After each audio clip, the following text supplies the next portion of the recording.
जिनसे है आप बेखबर, दिखाएंगे हम वो खबर। खड़की समाचार अब नए अंदाज में। आना है साथ में, पर 100 आएंगे ऐसे हम लोग हजम किए हैं। तो उनको हमने उनका जो इंजीनियरिंग का एप्रोन होता है वो वेयर करने के लिए रिक्वेस्ट की है। इंशाअल्लाह ताला स्टूडेंट मीट की तादाद भी समीर सर भी देखेंगे, इंशाअल्लाह ज्यादा ही रहेंगी। आप पहुंचाइए करमाड़ का राजीव गांधी कॉलेज से 3 गाड़ियां हमारे साथ चल रही है। उसी के साथ साथ अब्दुलरहमान भाई ने जो कोचिंग क्लासेस बताया वहां का स्टाफ हमारे साथ चल रहा है। उसी के साथ साथ बाईजीपुरा इंदिरा नगर के जो मैंने आज जैसे ही ये मैसेज डाला कि आज रात में 8:30 बजे मैं मुलाकात करने आ रहा हूं, तो बहुत सारे नौजवानों के दिलों में ये ख्याल आया होगा कहीं आकर ये तो नहीं बोल रहे कि कैंसिल हो गई, आगे बढ़ गई है। अब पीछे हटने का नहीं है, अब आगे ही जाने का है। मैं सबसे पहले तो आप तमाम लोगों का तहे दिल से शुक्रिया अदा करता हूं, खासतौर से हमारे शहर और जिला अध्यक्ष समीर साहब, शाहिद साहब और उनके साथ की पूरी टीम जो पिछले 1 महीने से लगातार अलग अलग इलाकों में जाकर छोटी बड़ी कॉर्नर मीटिंग्स लेकर वो लोगों के अंदर एक मैसेज कन्वे करने का काम कर रहे थे। ये बता रहे थे कि आखिर क्यों जरूरी है हमें ये कदम उठाना। और ये बात बिल्कुल सही समीर ने कही है कि एक ऐसा मुद्दा है कि जिसकी वजह से पूरे महाराष्ट्र में मजलिस एक नई ऊर्जा के साथ खड़ी हुई है। हर रोज पूरे महाराष्ट्र में जो मीटिंग्स यहां पर हो रही थी उसी तरह की मीटिंग्स पूरे महाराष्ट्र के अलग अलग जगहों पे हो रही थी। ये बात भी है कि कुछ जगह के ऊपर जितना रिस्पांस मिलना चाहिए था वैसा नहीं, क्योंकि वहां के सदर ही बहुत ज्यादा दिलचस्पी नहीं ले रहे थे। अब अगर ये पार्टी का काम है तो काम सबको करना पड़ेगा, और अगर पार्टी का काम है कोई नहीं करेगा तो उसको घर भी जाना पड़ेगा। ये एक ऐसा काम अपने हाथ में हमने लिए है जिससे हमारा जाती मफाद इसमें कुछ नहीं है। राहुल ने जिस तरह से बताया कि आज हर समाज, हर कम्युनिटी अपने हक के लिए लड़ रही है। वाहिद एक मुसलमान के ताल्लुक से अगर हम बात करें तो अदालत ने महज सिर्फ मुसलमानों को 5% रिजर्वेशन की बात कही है। अदालत का हुक्म है, अदालत ने पूरे कागजात देखने, छानबीन करने के बाद यह फैसला लिया कि मुसलमानों का जो एजुकेशन परसेंटेज है, एक मुस्लिम बच्चा जब तालीम हासिल करने के लिए स्कूल में जाता है तो 10वीं क्लास तक कितने पहुंच पाते हैं, 12वीं तक कितने पहुंच पाते हैं और आखिर ग्रेजुएट कितने होते हैं। आज पूरे महाराष्ट्र के अंदर एक भी मुसलमान आईएएस ऑफिसर आपको नहीं मिलेगा। हमारा परसेंटेज क्या है देखिए, और क्यों नहीं मिल रहा है, क्योंकि कहीं ना कहीं अगर ये रिजर्वेशन का सहारा हमें मिला होता तो यकीनन इसका फायदा हमारे समाज के लोगों को भी होता, वो भी आगे बढ़ते। हम भी फख्र से कहते हैं कि देखिए ये आईएएस ऑफिसर है, ये आईपीएस ऑफिसर है, लेकिन ये नहीं हो रहा है। इसलिए नहीं हो रहा है कि हमने अपने अंदर एक ऐसी फितरत बना ली है कि चले हमें क्या करना है, मुझे क्या लेना है। सबसे ज्यादा अगर इस मोमेंट के अंदर कोई आना चाहिए तो वो पढ़े लिखे लोग, वो बड़े घर के लोग जो अपने बच्चों को एमबीबीएस कराना चाहते हैं, इंजीनियरिंग कराना चाहते हैं, यूपीएससी में डालना चाहते हैं। लेकिन इस मिशन के अंदर भी आप देखिएगा कि वो सबसे पीछे रहेंगे। ये जितने भी लोग हैं, ये अगर सामने आए हैं तो मैं ये समझता हूं कि इनका खुद का फायदा कम होने वाला है, फायदा उन लोगों का होने वाला है जो कल हमसे ये सवाल करने वाले हैं कि क्यों जा रहे मुंबई, क्या होने वाला है। और यही एक ज़हनियत हमारे अंदर पैदा कर दी गई है कि क्या होने वाला है। अरे जब मैदान में उतरेंगे तो अकेला वाहिद एक मुसलमान एमपी औरंगाबाद से चुनकर आता है, क्योंकि हम मैदान में उतरे। अब उसी मैदान के अंदर हमें जाने से रोका जा रहा है। आपको मालूम होगा कि 27 तारीख के दिन 27 नवंबर की डेट दी गई थी कि हम मुंबई आना चाहते हैं। हमको यह पहले से ही मालूम था कि इतनी आसानी से वो आने नहीं देंगे, क्योंकि हम उनको उधेड़ने के लिए आ रहे हैं, उनको आईना दिखाने के लिए आ रहे हैं, उनसे कुछ सवाल करने के लिए आ रहे हैं। और वो इतने चुभने वाले सवाल है कि उनके पास शायद कोई जवाब नहीं है। इसीलिए पुलिस ने हमको लेटर दे दिया कि नहीं, कोरोना है, आप नहीं आ सकते। अमरावती में ये हो गया, मालेगांव में ये हो गया, नांदेड़ में ये हो गया। तो जो खराब हुआ तुम वो हमको बता रहे। हमारे औरंगाबाद में तो कुछ नहीं हुआ, हम औरंगाबाद की मिसाल क्यों नहीं दे रहे हैं कि हम औरंगाबाद में कुछ नहीं होते। लेकिन कुछ ना कुछ बहाना चाहिए कि हमें रोकने के लिए। वो लेटर जब मिला, हमने खुद में एक जिम्मेदारी की हैसियत से हमने हमारे कायद बैरिस्टर असदुद्दीन अवैसी साहब के साथ चर्चा की, और उन्होंने भी ये बात मानी कि उस 15 दिन पहले का जो माहौल था उसे देखते हुए अगर कुछ दिन हम आगे बढ़ा देते हैं तो बेहतर रहेगा। हमने फौरन उनके हुक्म की तामीर करते हुए हमने अपनी दूसरी डेट डिक्लेयर करी 11 दिसंबर। अब आपको यह लग रहा होगा कि 11 दिसंबर को भी होने वाला है, नहीं होने वाला है, परमिशन मिलेगी नहीं मिलेगी। हमने पहले भी कहा था और अब भी कह रहे हैं, अगर अदालत का फैसला आ रहा है, अदालत जो किसी भी पुलिस डिपार्टमेंट, किसी भी राजनीतिक पार्टी से बड़ी होती है, और अदालत का हुक्म मानना तुम्हारी जिम्मेदारी होती है। अगर अदालत का हुक्म नहीं मान रहे हैं तो कल हम तुम्हारा भी हुक्म नहीं मानने वाले हैं, हम आने वाले हैं। ये जोश और ये जज्बे के साथ हमको निकलना है। 11 तारीख के दिन असदुद्दीन अवैसी साहब इंशाअल्लाह मुंबई पहुंचेंगे। आज दोपहर में हमने इस पूरे प्रोग्राम के बारे में असद साहब के साथ डिटेल बातचीत की,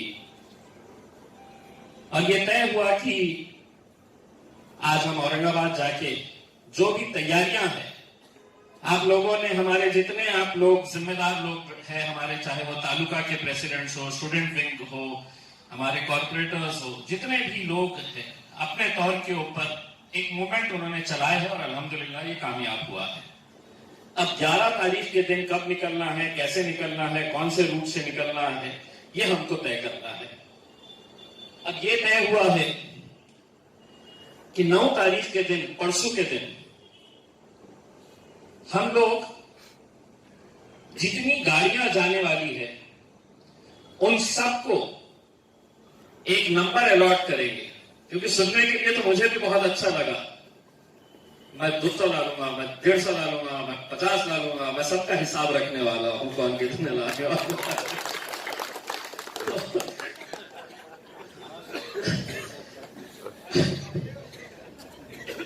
और सिर्फ मैं ही नहीं, रास्ते में कुछ ऐसा सिस्टम लगाए है कि 46 नंबर की गाड़ी नजर नहीं आ रही है, तो हमारे पास ये सिस्टम रहेगा कि 46 नंबर की गाड़ी गंगापुर की है, वैजापुर की है, तो कहां है। तो बोलने से पहले तोल मोल के बोलिएगा कितने लाने वाले हैं। लेकिन हम 9 तारीख के दिन एक सबसे अहम बात हमने जब ये फैसला लिया कि हम जाएंगे करके, तो हम मजलिसी बोलकर नहीं जा रहे हैं। ये मुद्दा ऐसा है कि हर मुसलमान से ताल्लुक रखता है।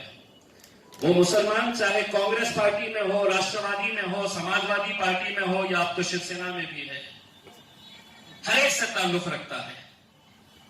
तो हम सबको दावत देना चाहते हैं कि आप भी हमारे साथ आइए, कि जिस जिम्मेदारी के साथ हम आपको लेकर जा रहे हैं, कल मेरा और असद साहब का सर शर्म से झुकना नहीं चाहिए, कि हमारी तरफ से कोई ऐसी गलती ना हो कि जिसकी वजह से हमारे ऊपर उंगलियां उठे।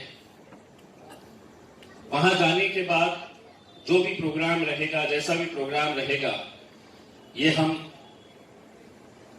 9 तारीख के दिन या 10 तारीख के दिन बताएंगे। तय ये है कि मुंबई पहुंचना है।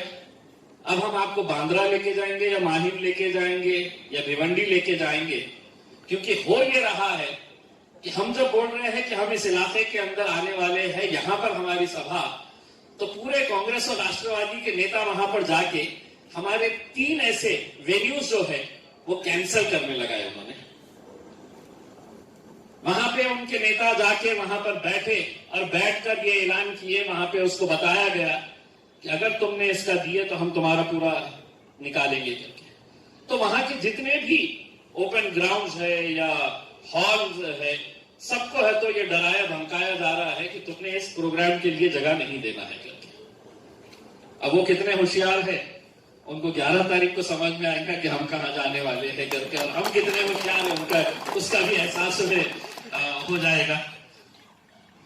एक तो ये है कि रास्ते में हमें 2-4 टोल मिलेंगे।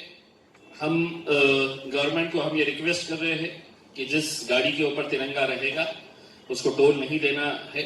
तो आप लोगों ने किसी के साथ बहस करने की जरूरत नहीं है उसके अंदर, नहीं तो फौरन अस्तीना चढ़ देगा, अच्छा मेरे से ले रहा टोल, तो वो सब हम करेंगे। टोल का भी ये इंतजाम किया जाएगा। बस ये है कि अगले 2-3 दिन आप लोगों को झंडे जब हम बोल रहे हैं, वो झंडे इस वजह से बोल रहे हैं कि आपकी गाड़ी पे झंडा देखकर हो सकता है कि वो जो सवाल कर रहा है आपसे क्यों जा रहे हैं करके, उसका भी दिल में आ जाए कि चलो मैं भी चलता हूं करके। तो एक माहौल बना लीजिएगा। आपको झंडे के साथ गाड़ी के पीछे एक पोस्टर लगाना है, वो पोस्टर भी हम बना रहे हैं, जिसके ऊपर हम सिर्फ 2 मुद्दे लिख रहे हैं। एक तो ये है कि मुस्लिम रिजर्वेशन, और दूसरा ये है कि वक्फ का प्रोटेक्शन, वक्फ का तहफ़्फ़ुज़। ये हमारे 2 मुद्दे हैं। बाकी और भी जो मुद्दे जो गवर्नमेंट को देने का है वो इतने यहाँ पे लिख नहीं सकते हैं, और उसके ऊपर हम किसी की कोई तस्वीर नहीं लगा रहे हैं। हम एक पोस्टर बना रहे हैं और उसके बाजू जो स्टिकर रहेगा वो आपकी गाड़ी का नंबर का स्टिकर रहेगा। तो ये हमारी तरफ से तैयारियां हैं। बस आप लोगों को जैसा 2019 शहर की वो रात, जब रात भर जागे थे, सुबह जाना है काउंटिंग के लिए, तो वैसा ही समझ के हम ये समझ के चलिएगा कि हम किसी भी सूरत में हम 7 बजे यहां से कूच कर जाएंगे। 6:15 बजे यहां पर फजर जामा मस्जिद में पढ़ेंगे, और यहां से पूरी तैयारियां करके मैक्स टू मैक्स हम 7 बजे यहां से निकल जाए। अब ये कितनी तकलीफ का मामला है। सुबह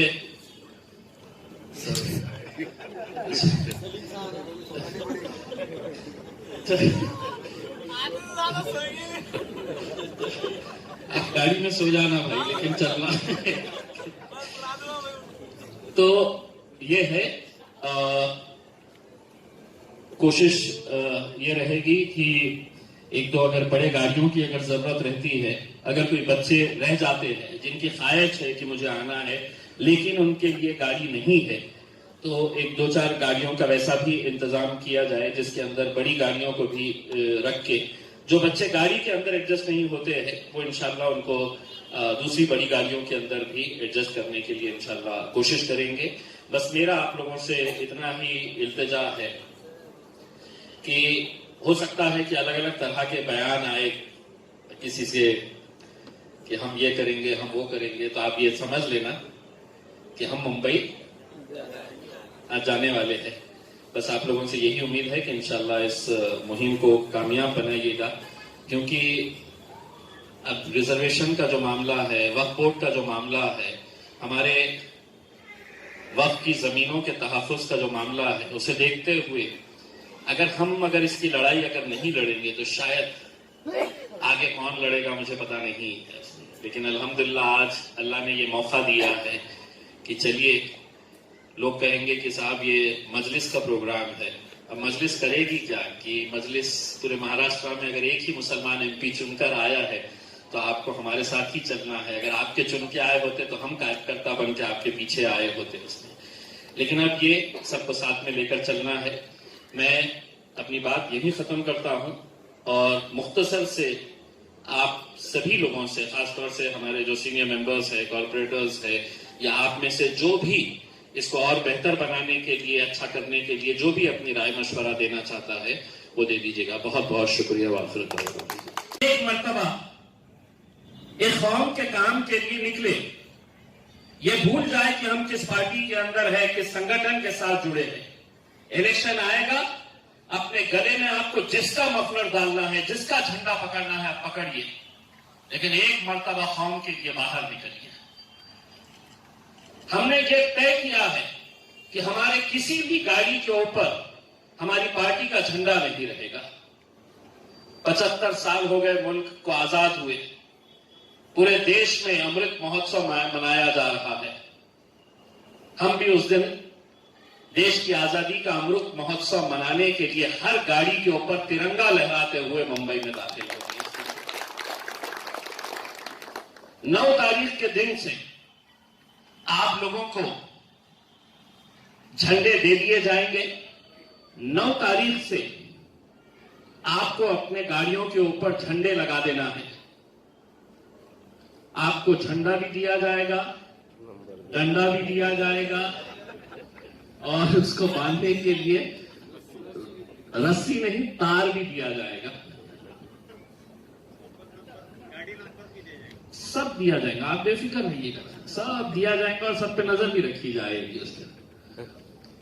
और आपको ये पता ही नहीं है कि औरंगाबाद की गाड़ियों को एक अलग नंबर दिया जाएगा तो जालना की गाड़ियों को अलग नंबर और अलग रंग भी दिया जाएगा उसका, ताकि हम गाड़ी का नंबर देखते ही, रंग देखते ही समझ जाए कि ये कहां की गाड़ी है करके। तो 9 तारीख से जितने गाड़ियां जाने वाले हैं वो गाड़ियों को झंडे दे दिए जाएंगे। 9 तारीख 10 तारीख को शहर के अंदर जब गाड़ी घूमेगी तो हमको ये समझ में आ जाएगा कि ये गाड़ी हमारे साथ चलने वाली है। तो 9 तारीख के दिन से ये काम, अब कौन से रूट से हम जाना है। अब इतना बड़ा काफिला जब जाएगा गाड़ियों का, तो अगर मुंबई पहुंचने के लिए 8 घंटे लगते हैं, 9 घंटे लगते हैं, 10 घंटे लगते हैं, तो हमको कम से कम एक 4-5 घंटे और एक्स्ट्रा इसके अंदर काउंट करना है। क्योंकि इतनी सारी गाड़ियां जब जाएगी तो हमको अपना भी एक स्पीड के हिसाब से, हमको डिसिप्लिन के हिसाब से, शेख अहमद साहब ने बिल्कुल सही बात कही है कि हम इसमें ऐसी कोई हरकत ना करें कि जिसकी वजह से कल हमारे ऊपर उंगलियां उठे और जिसकी वजह से हमें शर्मिंदा होकर अपना सर नीचे झुकाना पड़े। एक अच्छे काम के लिए जा रहे हैं, एक नेक काम के लिए जा रहे हैं। जो जो इंस्ट्रक्शंस आपको दी जा रही है वो इंस्ट्रक्शन के हिसाब से आपको एक लाइन के अंदर फॉलो करते हुए जाना है। हमने ये तय किया है कि औरंगाबाद से जितनी भी गाड़ियां जाएगी उसमें औरंगाबाद के तो रहेंगे, लेकिन कई ऐसे जिलों की गाड़ियां हैं जो हमारे साथ ही चलना चाह रहे हैं। अब वो एक रात पहले यहां पर आ जाएंगे।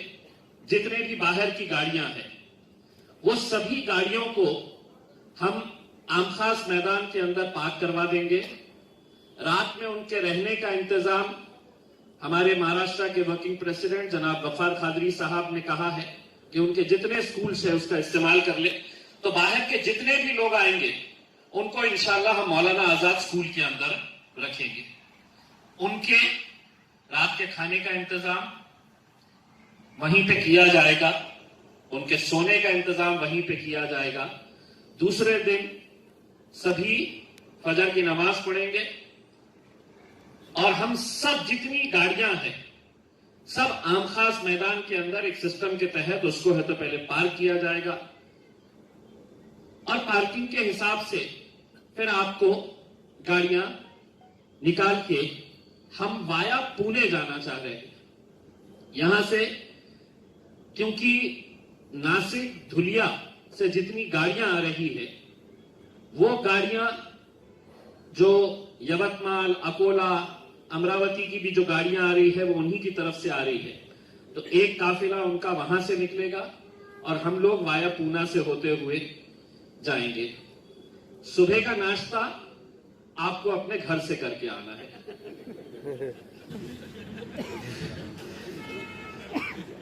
जो बाहर के लोग आ रहे हैं उनके खाने का इंतजाम वहां पे रहेगा और रास्ते में हम 2 लोकेशंस आइडेंटिफाई कर रहे हैं कि जहां पर खाने का इंतजाम किया जाएगा, सभी लोगों के लिए चाय का इंतजाम किया जाएगा।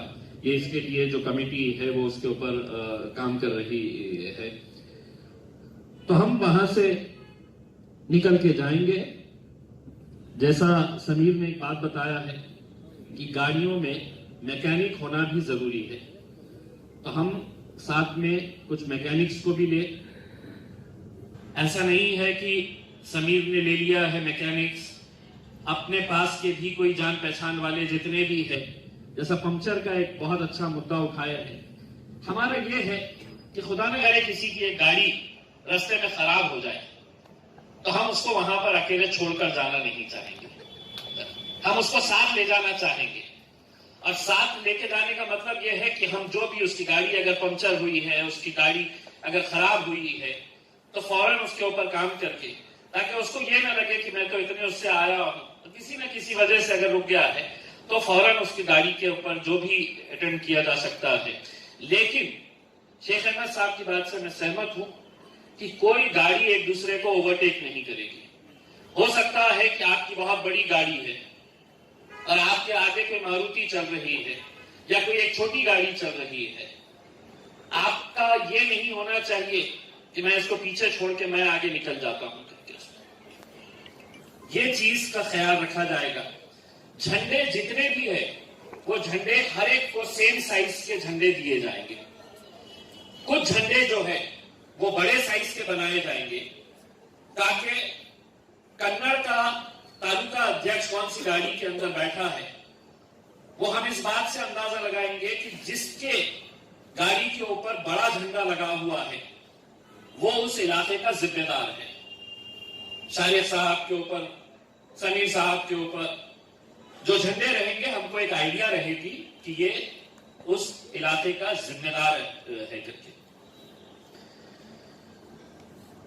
हमारे साथ हम अपने तरफ से हमारी जो 3 एम्बुलेंसेस चलती है, इंशाल्लाह वो तीनों एम्बुलेंसेस हम साथ में लेकर जाएंगे। हम 9 तारीख के दिन हमारा फाइनल जो प्रोग्राम है कि मुंबई में हमको कहां पे मिलना है, कहां हमको जाना है, सभा कहां पे होने वाली है। अभी आपको एक बात ये बता देता हूं कि बहुत ताकत, बहुत कोशिशें हो रही है कि हम मुंबई तक नहीं आना। वो कोशिश उनकी तरफ से हो रही है जो नहीं चाहते कि हम आके उनसे कुछ सवाल करें। तो वो जितनी कोशिश कर रहे हैं कि हम नहीं आना, मैं उससे दुगनी कोशिश करने वाला हूं कि हम वहां पर आना और हर कीमत पे जाना है। हर